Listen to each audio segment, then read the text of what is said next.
படத்துக்கு கண்டிப்பா அங்கீகாரம் கிடைக்கணும். ரொம்ப ஒரு நல்ல ஒரு படமா எடுத்திருக்காங்க. ஸ்போர்ட்ஸ் ரிலேட்டடா இருக்கனால கொஞ்சம் பார்க்க நல்லா இருக்கு. எல்லா ஸ்போர்ட்ஸ் பீப்புளுக்கு கனெக்ட் ஆகும்.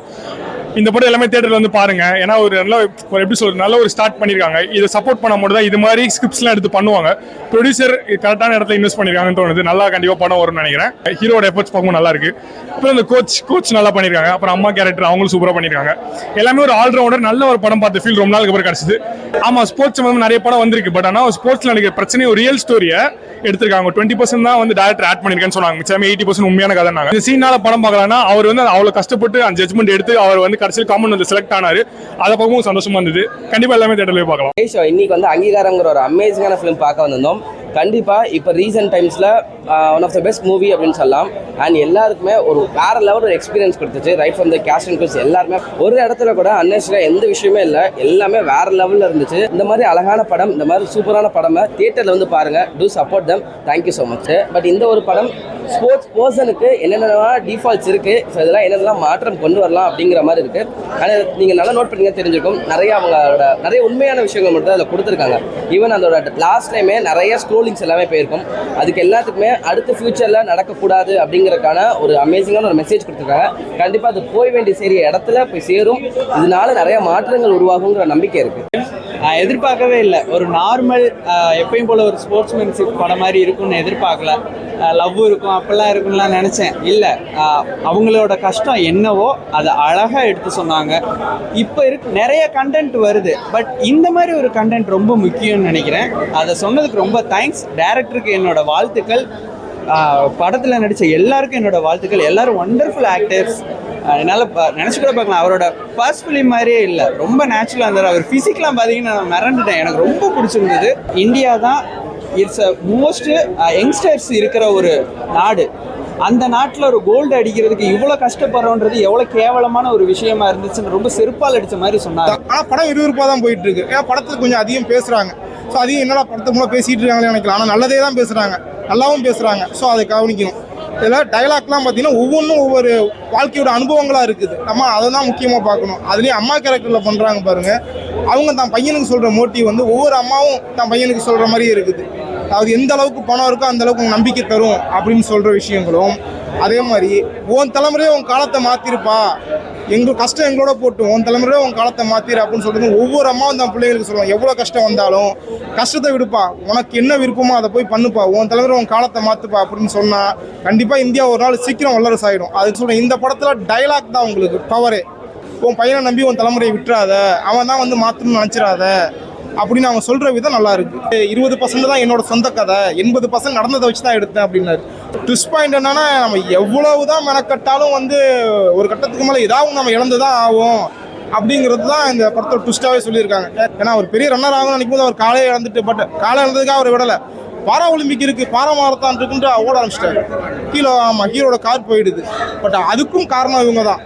ஸோ இந்தியாவில் இது நடந்துக்கிட்டு தான் இருக்குது. இந்தியாவில் மட்டும் இல்லை, உலகம் பூராவே இது நடந்துக்கிட்டு தான் இருக்குது. அதாவது வந்து இங்கே எதெல்லாம் வந்து தனியார் மயமாக்கணுமோ அதெல்லாம் விட்டுட்டு இங்கே கவர்மெண்ட் இதெல்லாம் பண்ணக்கூடாது அதெல்லாம் பண்ணிட்டு இருக்காங்க. இன்னைக்கு டாஸ்மாக்லாம் அதை எடுத்து ஒரு கவர்மெண்ட் பண்ணணும்னு அவசியமே இல்லை. அது ஒரு ப்ரைவேட்டைசேஷனில் கொடுத்தாலே வந்து அதை இதை விட சூப்பராக ஹேண்டில் பண்ணுவாங்க.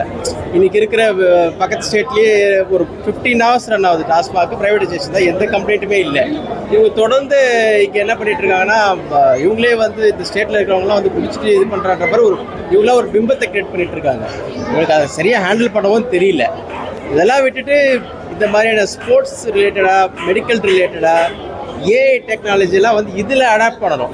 அதை விட்டுட்டு பாட்டிலுக்கு டிஸ்போஸ் பண்ணுறதுக்குலாம் ஏஐ டெக்னாலஜி யூஸ் பண்ணிட்டு ஒரு 50 காசு பாட்டில் எங்கே இருந்தாலும் ஒரு பேப்பர் கடைக்கு வந்து ஆட்டோமேட்டிக்காக அது வந்து டிஸ்பேச் போயிட்டு இருந்தது. அது நல்லா ஓடிட்டு இருந்தவரை காலை ஓடிச்சு அவரை பேராவெலுக்கு பார்ட்டிசிபேட் பண்ணுற அளவுக்கு பண்ணிட்டாங்க. இந்த ஸ்டேட்னால் நீங்கள் வெறும் இந்தியா மட்டும் ரெப்ரசன்ட் பண்ண முடியாது. தமிழ்நாடு ஸ்டேட் என்ன பண்ணுதுன்றதுல அவங்க ஃபண்ட் என்ன பண்ணிட்டு இருக்காங்க. இங்கே செப்பரேட் இங்கே ஃபண்ட் இருக்குது, அதுக்கான துறை இருக்குது, அதுக்கான டிபார்ட்மெண்ட் இருக்குது, ஐஏஎஸ் ஆஃபீஸர்ஸ் இருக்காங்க. அவங்க பண்ணலாம். சும்மா ஜஸ்ட் வந்து நம்ம ஓவராலாக ஒரே நேஷ்னல் இது பண்ணிட்டு இருந்ததை விட அந்தந்த ஸ்டேட்டுக்கான இருக்கிற இதை கரெக்டாக பண்ணாலே போதும். இல்லை நியூ ஓல்டெல்லாம் இல்லை. ஒரு படத்துலேயே வந்து நேஷனல் அவார்டு வாங்குறவங்களுக்கு ஃபஸ்ட்டு படத்துலேயே நேஷனல் அவார்டு வாங்குறவங்கலாம் இருக்காங்க. இந்த படத்துக்கான என்ன பண்ணணுமோ அதை முழுசாக பண்ணியிருக்காரு. ஸ்போர்ட்ஸ் படம் கொஞ்சம் பொறுமையாக பார்க்கணும். அவங்க பெயின் எல்லாம் நமக்கே ரொம்ப எமோஷனல் ஆயிடுச்சு. நம்ம பக்கத்து வீட்டு ஃபேமிலியில் என்ன நடக்கிறோமோ அது பக்கத்தில் பார்க்குற மாதிரி இருந்தது. பட் ப்ரொடியூசர்லேருந்து ஒரு ஆக்டராக ஆன ஒரு டிரான்ஸ்ஃபர்மேஷன் அன்பிலீவபிள். ஏன்னா நாங்கள் அவரை வந்து தொடர்ந்து பார்த்துட்ருக்கோம். அண்ட் அவர் ஃபிசிக்கல் டிரான்ஸ்ஃபர்மேஷன் ஆகட்டும், அவர் ஆக்டிங்கில் எடுத்த எஃபர்ட் ஆகட்டும். ஃபர்ஸ்ட் ஆஃப் ஆல் இந்த ஸ்கிரிப்ட் சூஸ் பண்ண ப்ரொடியூசர் அவங்களுக்கு வந்து ஒரு பெரிய ஒரு ஹேட்ஸ் ஆஃப். ஏன்னா இந்த மாதிரியான கதைகள் வந்து எல்லாருக்கும் போய் சேரணும். அண்ட் ஐ திங்க் இந்த படம் டெஃபினட்டாக வந்து ஸ்போர்ட்ஸில் இருக்கிறவங்க இல்லை ஸ்போர்ட்ஸில் இன்ட்ரெஸ்டடாக இருக்கிறவங்க எவ்ரி டைம் நம்ம கேட்குறோம் ஏன் இந்தியாவில் வந்து மெடல்ஸ் வர மாட்டேங்குது.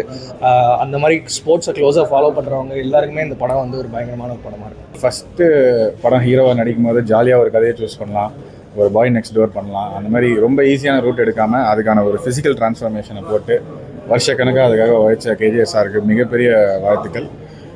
படம் முடியும் போது உங்களுக்கு கண்டிப்பாக ஒரு பெரிய இன்ஸ்பைரிங் ஃபீல் வந்து உங்களுக்கு இருக்கும். ஸோ எல்லாருமே கண்டிப்பாக படம் பாருங்கள். என்ன சொல்ல வராங்கன்னு நான் சொல்லக்கூடாது. மெயின் இஷ்யூ என்னென்னா, ஸ்போர்ட்ஸ் பர்சனுக்கு தேவையான எல்லாமே நம்ம ஊரில் கிடைக்குதா? இவ்வளோ பெரிய ஒரு பாப்புலேஷன் இருக்கிற ஊர்லேருந்து ஒரு டீம் கூட நமக்கு இப்போ ஃபுட்பால் போல் அப்படிங்கிறதுலாம் ஒரு பெரிய விவாதமாக இருக்குது. கண்டிப்பாக இந்த படம் ஒரு நல்ல விவாதங்களை வந்து சமூகத்தில் ஏற்படுத்தும். ஒரு அடித்தட்டு மக்கள் வந்து படிப்புலையோ அப்புறம் விளையாட்டுலேயோ வந்து எவ்வளோ கஷ்டப்படுறாங்க, அவங்களுக்கு வந்து கிடைக்கிற வந்து அங்கீகாரத்தையும் அவங்களுக்கு கிடைக்கிற ஆப்பர்ச்சுனிட்டியும் வந்து இந்த இந்திய அரசாங்கம் தேர்தலில் வந்து ஃபெடரேஷன், ஸ்போர்ட்ஸ் ஃபெடரேஷன் எப்படி வந்து அவங்களுக்கு வந்து கிடைக்கிற அங்கீகாரத்தை இது பண்ணுது. கோர்ட் சீனில் கொண்டு வந்திருக்காங்க. கோர்ட் சீனில் அவருக்கு இருக்கிற ப்ராப்ளம்ன்ற வரை இந்த சொசைட்டியில் இருக்கிற ப்ராப்ளம்ஸ் இருக்குது. அது நல்லா இருந்துச்சு. ஸ்போர்ட்ஸில் வந்து எவ்வளோ வந்து கரப்ஷன் இருக்குது, அதுக்கப்புறம் வந்து இந்த கவர்மெண்ட் பாராமுகமாக இருக்குது அப்படின்றத வந்து பேசினப்போ நிறைய ஆடியன்ஸ் வந்து அதை ரிசீவ் பண்ணாங்க. படம் ஆரம்பித்ததுலேருந்து கிளைமேக்ஸ் முடிய வரைக்கும் ஃபுல்லாகவே பாசிட்டிவாகவே இருக்குது. இந்த மாதிரி படத்தெல்லாம் நல்லா வந்து மக்கள் வரவேற்கணும். கண்டிப்பாக இந்த மாதிரி படம் நிறைய வரணும். ஈடி மாதிரியோ பைசன் மாதிரியோ அந்த மாதிரி கான்செப்ட் தான் படம். ஹீரோ வந்து சூப்பர் ஆக்ட் பண்ணியிருக்காரு. அவர் நல்லா கிரேட் ஃபியூச்சர் இருக்குது. ஸ்போர்ட்ஸில் என்னெல்லாம் வந்து இப்போ பொலிட்டிஷியன் இருக்குன்றதை வந்து ரொம்ப ஃப்ளாங்காக சொல்லாமல் லைட்டாக அந்தந்த இடத்துல மட்டும் பார்த்தீங்கன்னா அந்த கொண்டு வந்துருக்காங்க. ஃபுல் அண்ட் ஃபுல் வந்து ஸ்டோரி தான் படத்தோட ஸ்டோரி. கான்செப்டில் வந்து அவங்க விலகவே இல்லை. கான்செப்டில் பட் செகண்ட் ஹாஃப்லலாம் வந்து நிறைய சீன்ஸில் வந்து பார்த்தீங்கன்னா கிளாப்பிங் அதிகமாக இருந்துச்சு. ஸோ நல்ல படம். இந்த மாதிரி படம் நிறைய படம் வரணும். அதுதான் திறமை என்றைக்குமே வேஸ்ட் ஆகக்கூடாதுன்றதை லேர்ன் பண்ணியிருக்காங்க. திறமை வந்து கண்டிப்பாக வந்து எல்லாருக்குமே திறமை இருக்குது. நடுத்தர மக்கள் வந்து எவ்வளோ கஷ்டப்படுறாங்க, திறமை இருந்து அவங்களால வந்து பார்த்தீங்கன்னா வாழ்க்கையில் முன்னேற முடியலன்றதை வந்து இந்த படத்தில் வந்து நல்லா காமிச்சிருக்காங்க.